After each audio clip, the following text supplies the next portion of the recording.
जिनका आपने संबोधन भी सुना, ग्रामीण विकास एवं पंचायती राज मंत्री श्री वीरेंद्र कंवर जी, हमारे बीच में यहाँ पर chief secretary, director rural development और पंचायती राज, सेक्रेटरी रूरल डेवलपमेंट और पंचायती राज, और विभिन्न स्थानों से हमारे साथ में पंचायत के सभी प्रतिनिधि, चाहे जिला परिषद के चेयरपर्सन, जिला परिषद के मेंबर, पंचायत के प्रधान, सभी लोग जो जुड़े हैं, मैं आप सबका बहुत बहुत धन्यवाद करता हूं। बहुत शॉर्ट नोटिस में आज हमने ये वीडियो कॉन्फ्रेंस जो है वो तय की थी, और इस वीडियो कॉन्फ्रेंस में अच्छी संख्या में आप सब लोग जुड़े, और बहुत अच्छा लगा आप लोगों के बीच में जुड़ करके जो संवाद हुआ, जो चर्चा हुई हमारी, बहुत अच्छे सुझाव भी आप लोगों ने दिए। सुझाव के साथ साथ में आप अपने अपने क्षेत्र में कैसे काम कर रहे हैं, ये भी आप लोगों ने जानकारी दी।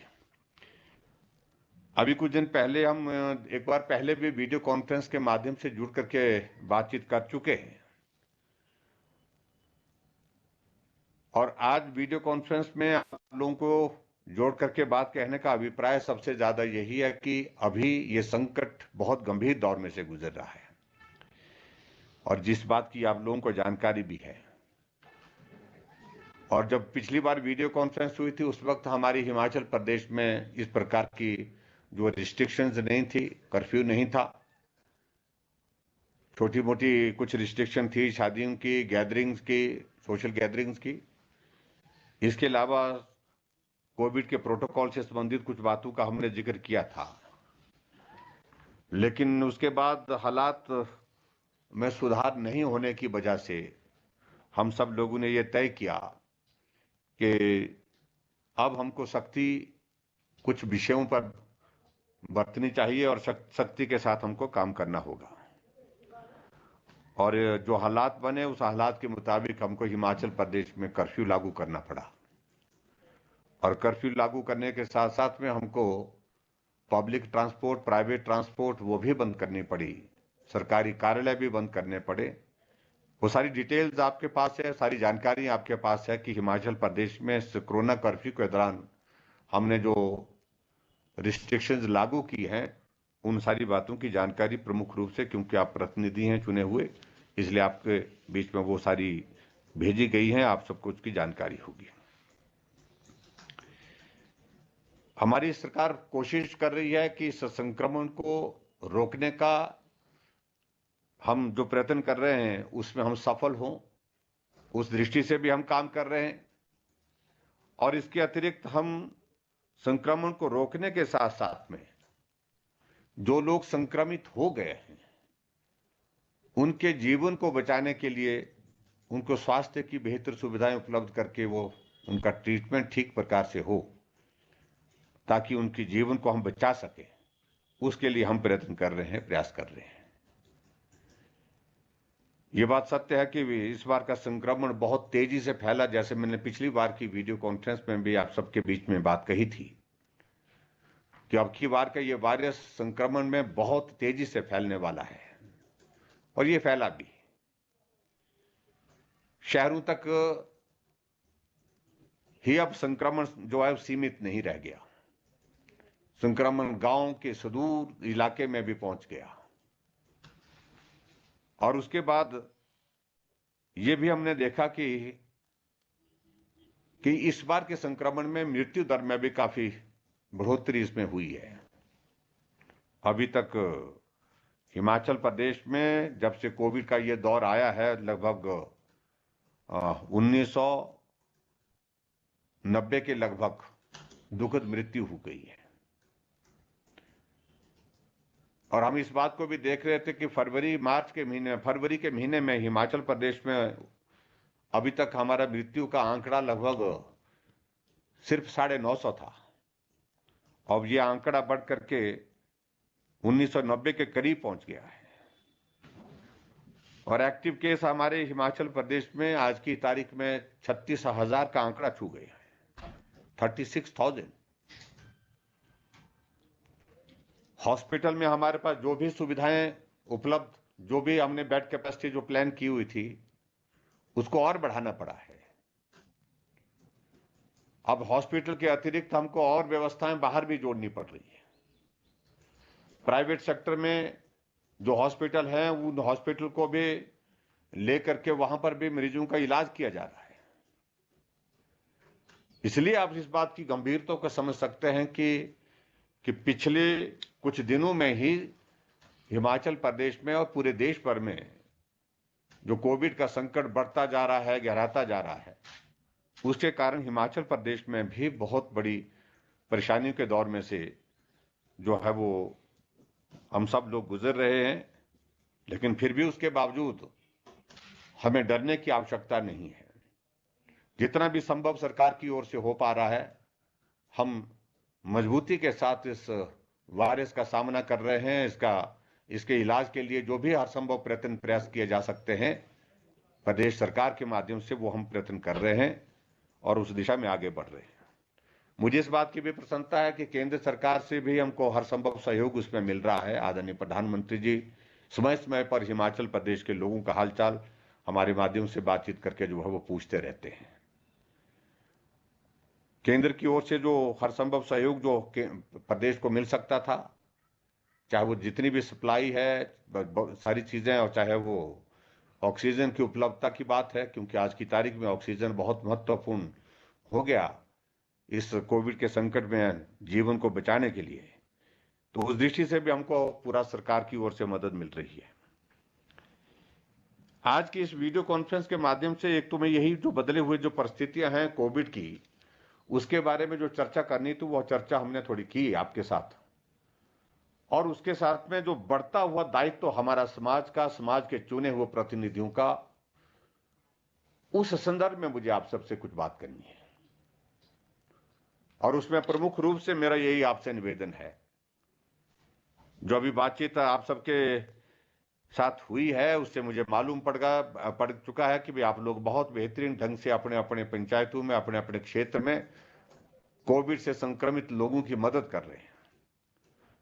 अगर संक्रमण के कारण किसी की दुखद मृत्यु भी हो जाती है, उस वक्त भी पंचायत के चुने हुए प्रतिनिधि आगे आकर के उनके अंतिम संस्कार को करने के लिए जो व्यवस्थाएं की जा सकती हैं, जो मदद की जा सकती है, उसमें भी साथ खड़े होकर के सहयोग दे रहे हैं। संक्रमित लोग जो गांव में हैं, परिवार में आर्थिक दृष्टि से उनकी कठिनाई है, राशन की कोई इस प्रकार की परिस्थिति, उसकी भी आप चिंता कर रहे हैं, यह भी हमारे लिए बहुत संतोष का विषय है। मैंने बहुत सारे लोगों से हिमाचल प्रदेश में टेलीफोन के माध्यम से जो संपर्क किया, और विशेष तौर से जो होम आइसोलेशन में जो लोग हैं, जो कोविड के संक्रमण से ग्रसित हैं, लेकिन उसके बावजूद भी अपना ट्रीटमेंट अपने घर में रह करके कर रहे हैं, उन लोगों से भी बातचीत हुई। हॉस्पिटल में जो एडमिट है उनमें से भी काफी लोगों से बातचीत हुई। बहुत सारे लोगों ने इस बात का भी जिक्र किया कि पंचायत के प्रधान आए थे, वार्ड मेंबर आए थे, आशा वर्कर आई थी, हमारा हालचाल भी पूछा। कुछ लोगों ने यह भी कहा कि हमारी मदद करने के लिए भी उनने कहा कि भाई आपको मदद की जरूरत है, वो मदद करने के लिए भी उनने राशन पानी के लिए भी हमसे बातचीत की। और मैं समझता हूं ये बहुत ऐसा एक कार्य आप सब लोग जो कर रहे हैं, जो पुण्य का है। ऐसे संकट में जब घर में परिवार का भी आदमी नजदीक नहीं आ सकता है, साथी दोस्त कोई भी नजदीक साथ रह नहीं सकता है, और पंचायत का चुना हुआ प्रतिनिधि उस गांव में जाकर के उस घर के आंगन में खड़ा होकर के उसके प्रति अपनी संवेदना व्यक्त करता है, उसको हौसला देता है, तो स्वाभाविक रूप से उस बीमार आदमी का जो संक्रमित हुआ है इस कोविड के इसके कारण, उसको बहुत बड़ा हौसला बनता है, उसको हौसला मिलता है बीमारी से लड़ने के लिए भी, और उसको हौसला इस बात के लिए भी मिलता है, नहीं समाज हमारे साथ है, हमारे चुने हुए प्रतिनिधि हमारे साथ में है, हमारी मदद करने के लिए है। ये मैं समझता हूं कि बहुत आवश्यक है। अब जो दो तीन चीजें जो और जिनका जिक्र आपकी आज चर्चा के माध्यम से भी हुआ, एक तो इसमें बहुत बड़ी कठिनाई ये आ रही है कि कोई संक्रमित आदमी घर में इलाज करते करते जो है उसकी अगर दुखद मृत्यु हो जाती है, तो उसका जो है वो उस परिस्थिति में जब गांव के लोग आकर के दूसरे हालात में जब संक्रमण नहीं होता है तो सब लोग आकर के जो है अंतिम संस्कार की उस प्रक्रिया को पूर्ण करते हैं, रिश्तेदार आते हैं, सब लोग अपने नजदीक के साथी आते हैं। लेकिन इस परिस्थिति में जो संक्रमित आदमी है, अगर किसी की दुखद मृत्यु होती है तो उसको उसके वहां परिवार में बहुत लोगों का आना नहीं हो पाता। आते हैं तो फिर वो दूर खड़े होकर के देख सकते हैं, लेकिन मदद नहीं कर सकते हैं कि उसकी जो है वो उसके अंतिम संस्कार को किस प्रकार से करना है। मेरा आप सबसे निवेदन है, हम इस बात पर सोच रहे हैं, हम कोशिश कर रहे हैं कि आने वाले समय में हम ब्लॉक स्तर पर ऐसा जो थोड़ी व्यवस्था इस प्रकार से रखें, और जो खासतौर से जो हेल्थ केयर वर्कर है उनको तो हमने पीपी किट दे ही रखी है, लेकिन अगर संभव हुआ तो इस पर विचार कर रहे हैं कि हम जो चुने वो प्रतिनिधि जो हमारे जो ब्लॉक के माध्यम से जहां एक जगह पीपी किट हम थोड़ा सा रख दें, अगर कहीं ऐसी घटना होती है, कोई अगर हेल्थ केयर वर्कर भी वहां पर उपलब्ध नहीं हो पाता है, कोई दूसरा आदमी भी अगर वहां पर नहीं आ पाता है उसके अंतिम संस्कार में, तो पीपी किट पहन करके और उसके सारे प्रोटोकॉल को फॉलो करते हुए किस प्रकार से अंतिम संस्कार उसका किया जा सकता है, ताकि उस परिवार को भी मदद हो और आप लोग भी सुरक्षित हो करके इसके कोविड के प्रोटोकॉल के अंतर्गत जो है उसका दाह संस्कार कर सके। ये भी हम प्रयत्न कर रहे हैं, ये भी प्रयास कर रहे हैं कि उस दिशा में भी आगे बढ़ करके हमको कुछ सहयोग करना है। इसके अतिरिक्त जो लोग घर में एडमिट है, होम आइसोलेशन में है, किसी को अगर जरूरत पड़ती है कि उसको हॉस्पिटल ले जाना है, तबीयत खराब हो गई, ऑक्सीजन सैचुरेशन उसका कम हो गया और हॉस्पिटल ले जाना है, उसमें पंचायत के चुने वो प्रतिनिधि का एक बहुत महत्व, क्योंकि परिवार के आदमी उस वक्त जो है बहुत परेशान होते हैं, परेशानी के दौर में से होते हैं, उनको समझ नहीं आता है कि वे ऐसे तनाव में, ऐसी परेशानी में वो क्या करें। तो पंचायत के चुने वो प्रतिनिधि उसमें अपनी भूमिका निभाएं। एम्बुलेंस को बुलाने के लिए आप लोगों को जानकारी है कि उसमें एम्बुलेंस के लिए आप फोन कॉल करके जो है बुला सकते हैं, और एम्बुलेंस विशेष तौर से जो है हमारे मेडिकल सुपरिटेंडेंट हैं, बीएमओ है, हमारे जो हॉस्पिटल में जो डॉक्टर्स हैं, जिसके पंचायत के चुने हुए प्रतिनिधियों के पास आमतौर पर इन लोगों के कॉन्टैक्ट नंबर रहते हैं, तो उनसे तुरंत संपर्क किया जाए ताकि एम्बुलेंस उपलब्ध हो करके उन लोगों को हॉस्पिटल में अगर शिफ्ट करना है तो ले जाना है तो वहां पर ट्रीटमेंट के लिए ले जा सके। अगर वो स्थिति भी नहीं हो पाती है तो उसमें हमने एक बात को लेकर के ये भी हमने तय किया है कि ये प्राइवेट व्हीकल में भी उसमें वो लगा करके शील्ड आगे से जो है वो उसके जो प्लास्टिक का वो लगा करके ऐसे भी किया जा सकता है, क्योंकि बड़े दूसरे शहरों में इस प्रकार से ही एम्बुलेंसेज वहां पर कम पड़ गई है। उस सूरत में भी किया जा सकता है, लेकिन उसमें एक बात को सुनिश्चित करें कि जो पीपी किट जो है वो पहनने की व्यवस्था वहां पर उपलब्ध हो जाती है तो ज्यादा सुरक्षित होकर के हम उस पेशेंट को हॉस्पिटल तक पहुंचाने में मदद कर सकते हैं। ये भी मैं आप सबके बीच में कहना चाहता हूं।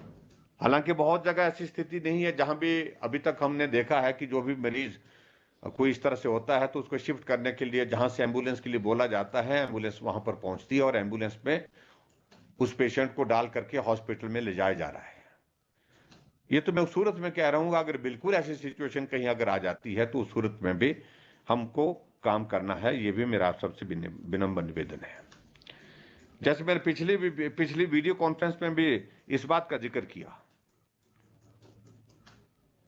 कि हम सबको उन लोगों के प्रति भी जो उनके परिवार के लोग हैं, क्योंकि कोविड में कोई आदमी अगर संक्रमित हो जाता है तो उसके परिवार के लोगों से भी लोग फासला कर देते हैं गांव में, चाहे वो संक्रमित है भी नहीं तो भी कर लेते हैं।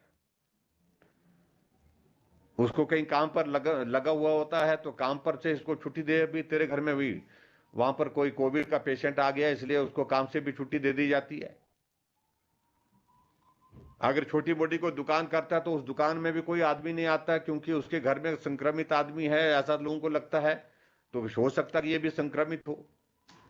और आमतौर पर तो वो आदमी दुकान खोलता ही नहीं है।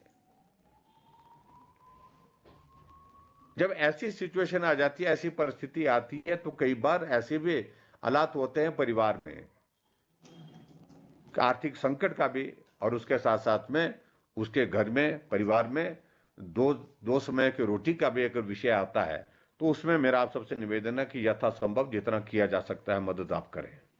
हम हिमाचल प्रदेश सरकार की ओर से भी एक प्रयास कर रहे हैं कि ऐसे मरीजों को मदद कैसे की जा सकती है, ऐसे परिवारों को मदद कैसे की जा सकती है, और उनके ट्रीटमेंट के लिए एक हम आने वाले समय में बहुत जल्दी हम एक किट बना करके हम तैयार कर रहे हैं। उस किट को हम ऐसे परिवारों को पहुंचाएंगे जिसमें दवाई भी होगी, उसमें कुछ मास्क भी होंगे, उसमें सैनिटाइजर भी होगा, उसमें कुछ और चीजें भी होंगी, च्यवनप्राश भी होगा। ऐसी चीजों को लेकर के हमने सोचा है।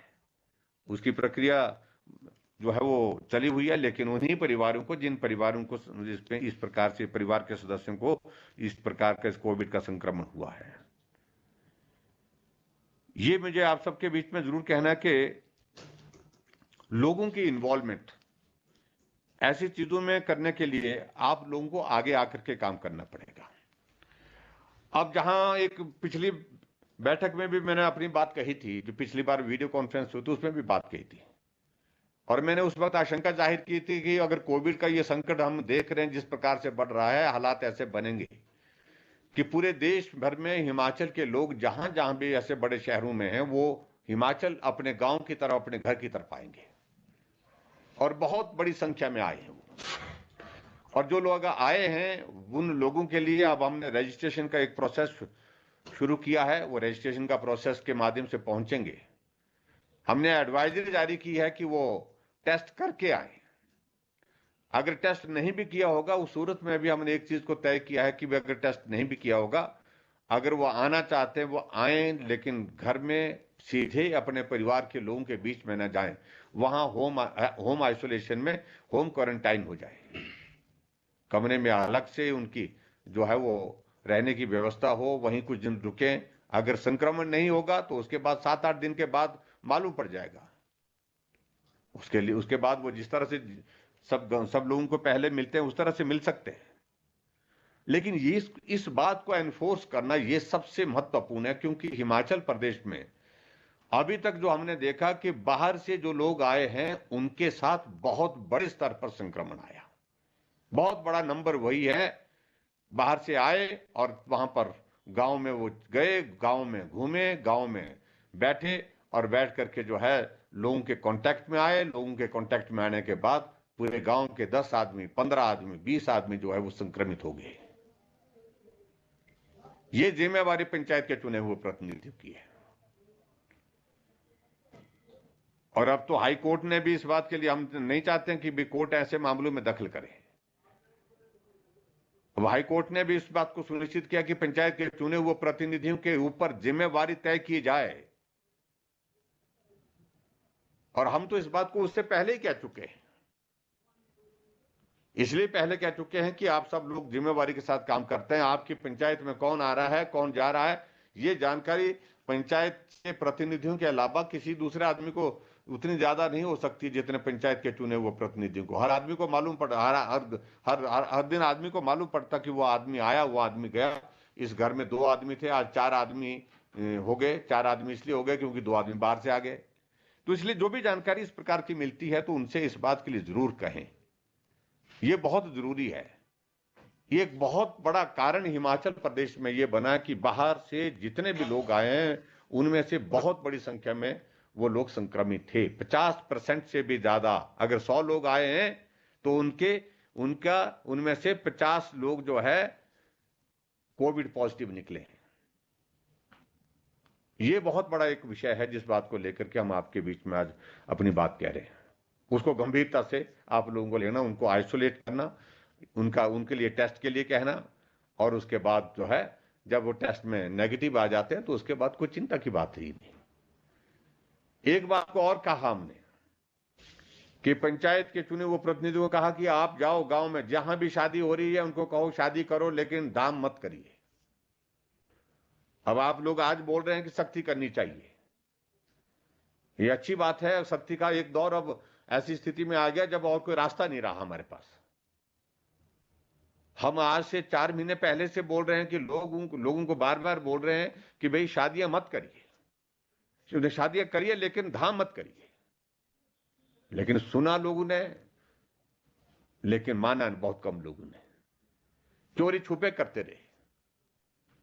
और आज हालात यह है कि उन शादियों में से 100 लोग जो है पॉजिटिव निकले। पूरे पूरे गांव जो है संक्रमित हो लिए। सबसे बड़ा कंट्रीब्यूशन उन चीजों का है।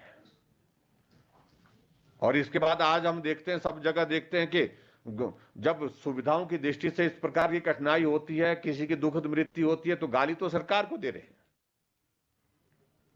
और स्वाभाविक रूप से कोई आदमी दुखी होता है, परेशान होता है, तो गुस्सा होता है, नाराजगी होती है, निराशा होती है, वो सरकार के खिलाफ होती है। लेकिन समाज के एक जिम्मेवार नागरिक होने के नाते भी हमारा भी यह दायित्व है कि हम इस संक्रमण को फैलने और फैलाने का कारण ना बने। हम इस बात को देख रहे हैं कि इस वक्त हिमाचल प्रदेश में सैकड़ों हजारों करोड़ रुपए के हमारे शिलान्यास उद्घाटन के जो है वो भवन बने हुए, सड़कें बनी हुए, बहुत सारे प्रोजेक्ट्स हैं, लेकिन उसके बावजूद हमने सब रोके हुए हैं। अगर कहीं कर रहे हैं तो वर्चुअली कनेक्ट कर रहे हैं, जहां 10 आदमी के साथ हम कर रहे हैं उस कार्यक्रम को। लेकिन उसके बावजूद भी लोग जो है वो शादियां बड़ा करना चाहते हैं। अभी भी ये बड़ा चिंता का विषय है।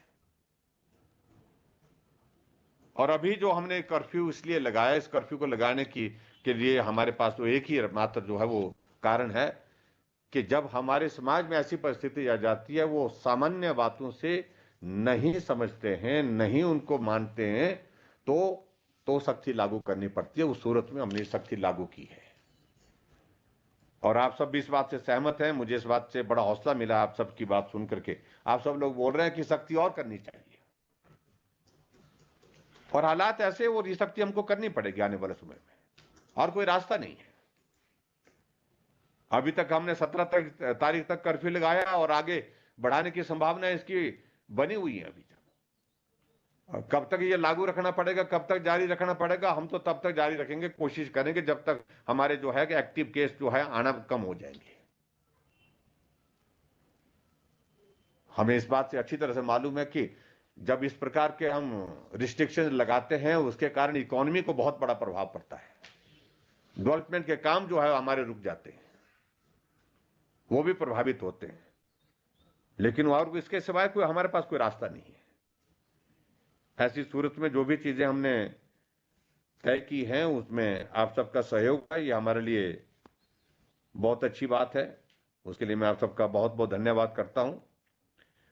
अब मेरा आप सबसे विनम्र निवेदन है कि आप सबने बहुत बेहतर ढंग से अपनी जो बात कही है, उससे मालूम पड़ता है कि आप अपने आप जो सक्रिय होकर के काम कर रहे हैं। लेकिन इस सक्रियता को आप कायम रखिए, बनाए रखिए। और जितने भी इस तरह हमारे कोविड के केसेस अगर गांव में आ रहे हैं, उनका ख्याल भी रखिए। और ख्याल के साथ साथ में इस संक्रमण को रोकने के लिए जो महत्वपूर्ण चीज है कि कर्फ्यू लगा है, कर्फ्यू के बावजूद भी हम जो है अनावश्यक रूप से न किसी को आने दें न जाने दें।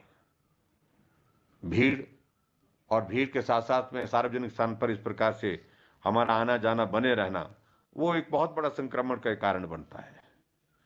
इसलिए मेरा आप सबसे इस बात के लिए निवेदन है कि आप पंचायत के चुने वो प्रतिनिधि अपनी पंचायत में तय करो।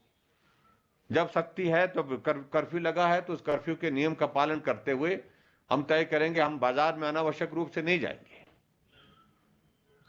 और उसके साथ साथ में विशेष तौर से जो बुजुर्ग लोग हैं, उनको तो बिल्कुल ही हमको आग्रह पूर्वक रोकना चाहिए, नहीं जाना चाहिए, घर में ही रहना चाहिए। वैक्सीन का अभियान हमारा 45 साल से ऊपर का बेहतर ढंग से चल रहा है। और मैं आप सबका धन्यवाद भी करना चाहूंगा कि आप सब लोगों ने बहुत सक्रिय होकर के उसमें जो है अपनी भूमिका निभाई है।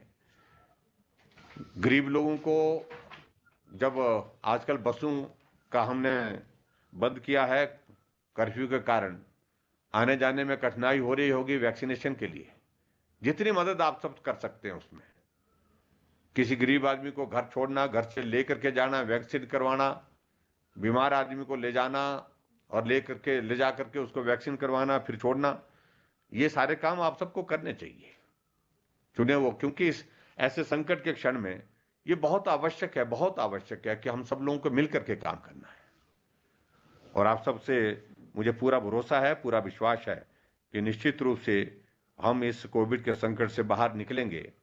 और इसमें जब समाज अपनी जिम्मेवारी निर्धारित कर लेगा और चुने वो प्रतिनिधि के नाते हम सब लोग, आप सब मिलकर के जो तय कर लेंगे कि हम अब इस कोविड को और नहीं बढ़ने देंगे, इसको रोकना है, हर हालत में रोकना है, उसके लिए जब आगे बढ़कर के मजबूती के साथ काम करने के लिए निकलेंगे तो निश्चित रूप से कोविड हारेगा और हम जीतेंगे, ऐसा मुझे पूरा भरोसा है। और आप सबसे मेरा यही निवेदन है कि एक बार फिर से होम आइसोलेशन में जो लोग हैं, उनके जो वहां पर उपचार घर में चल रहा है, उसमें जितनी मदद कर सकते हैं उतनी मदद आप करें, जिस रूप में मदद कर सकते हैं उस रूप में मदद करें। किसी परिवार में कोविड के एक्टिव केस की कहीं दुखद मृत्यु होती है, उसमें भी प्रशासन को जानकारी दे करके प्रशासन से जो सहयोग लेना है उस सहयोग को भी लें, और उसके साथ साथ में अगर आवश्यकता पड़ती है तो कोविड प्रोटोकॉल को फॉलो करते हुए आप सब भी उसमें अपनी भूमिका निभाने के लिए आगे बढ़ें। उसके साथ में जो वैक्सीन का अभियान है, उस वैक्सीन के अभियान में आप सब लोग सक्रिय होकर के अपना सहयोग दे ही रहे हैं, और उसमें और सक्रियता के साथ आप सहयोग दें, इस बात के लिए भी मेरा आप सबसे निवेदन है। जो हमारे हिमाचल के लोग बाहर से आ रहे हैं या हिमाचल के लोग हमारे रिश्तेदार हैं, गांव के रहने वाले नहीं, रिश्तेदारी में वहां से आकर के अपने रहना चाह रहे हैं, वो आए, लेकिन उसके बावजूद वो सब लोग अगर आते हैं तो होम आइसोलेशन में पहले रहें, होम क्वारंटाइन करें उनको, और टेस्ट करवा करके उसके बाद समाज के बीच में आने जाने उठने बैठने के लिए उनकी जो है वो उनको छूट देनी चाहिए। इन सारी बातों को लेकर के आप लोग काम कर रहे हैं और मुझे पूरा भरोसा है। मैं चाहूंगा कि ज्यादा से ज्यादा लोगों को, क्योंकि आज मुझे मालूम नहीं कितने लोग हमारे साथ कनेक्ट हो पाए हैं, लेकिन मैं चाहूंगा कि ज्यादा से ज्यादा लोगों को हम कनेक्ट करके जोड़ करके इस संदेश को पहुंचाएं। पंचायत का वार्ड मेंबर है, बीडीसी मेंबर है, प्रधान है, उप प्रधान है, जिला परिषद मेंबर है, सबके सब अपनी भूमिका में आकर के इस संकट के क्षण में अपने दायित्व का निर्वहन करें, क्योंकि हम चुने हुए प्रतिनिधि हैं और समाज में चुने हुए प्रतिनिधि का स्थान और सम्मान अलग तरह का होता है। ऐसे में हम आगे बढ़ करके काम करें, हम सब लोग प्रेरणा का स्रोत उन लोगों के लिए बने, और ऐसे में लोगों को हौसला भी होगा, और हौसला के साथ साथ में आप सबकी जब मदद मिलेगी उस मदद से भी वो जो है प्रभावित होंगे, लाभान्वित होंगे, ऐसा मुझे पूरा भरोसा है, पूरा विश्वास है। आप स्वस्थ रहें, अपना ख्याल रखें, अपने परिवार का भी ख्याल रखें, लेकिन सामाजिक दायित्व का निर्वहन करने के लिए एक चुने हुए प्रतिनिधि के नाते हमारी जो भूमिका है उस भूमिका को सक्रियता के साथ हम पूरा करें, ऐसा मेरा आप सबसे निवेदन है, ऐसा मेरा आप सबके बीच में आग्रह है। इतनी बात कहते हुए आज की इस वीडियो कॉन्फ्रेंस में आप सब लोग जुड़े, आप सबका मैं बहुत बहुत धन्यवाद करता हूं। और जिम्मेवारी के साथ आप लोगों ने अभी तक भी काम किया है और ज्यादा जिम्मेवारी के साथ आप लोगों ने काम करना है आने वाले समय में। इसके लिए मेरा आप सबको बहुत सारी शुभकामनाएं, बहुत बहुत धन्यवाद। नमस्कार, जय हिंद। बहुत धन्यवाद सर।